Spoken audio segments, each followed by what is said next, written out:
J'ai commencé comme la plupart en 5e. C'est 3 heures, mais bizarrement ça passe pas comme 3 heures. On voit plein de choses, donc on n'a pas le temps de voir les heures passer quand on s'y intéresse vraiment. Moi, c'est beaucoup la mythologie qui me plaît. J'aime beaucoup tout ce qui est mythe, légende. Ça me permet de compenser un peu les lacunes qu'on a en français. On n'est pas beaucoup, c'est assez convivial. C'est un peu... c'est plus vraiment une classe, on dirait, c'est vraiment un groupe de travail.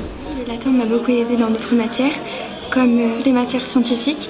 Le latin apporte un bon raisonnement, car on doit analyser chaque phrase, chaque mot.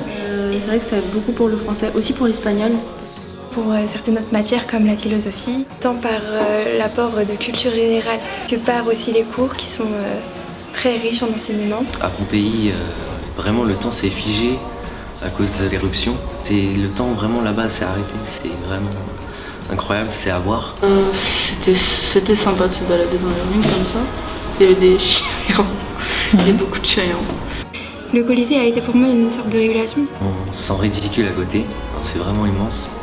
Dans la médecine et dans le paramédical, ça peut toujours servir, et aussi dans le pharmaceutique.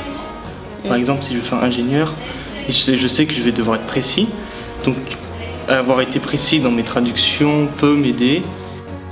J'aimerais faire de la médecine plus tard, et le latin va sûrement m'aider, puisque de nombreux termes en médecine sont issus du latin. Et comme c'est une filière où il y a beaucoup de mémorisation, c'est un atout d'avoir fait latin. C'est simple d'avoir l'option latin en même temps que les autres cours.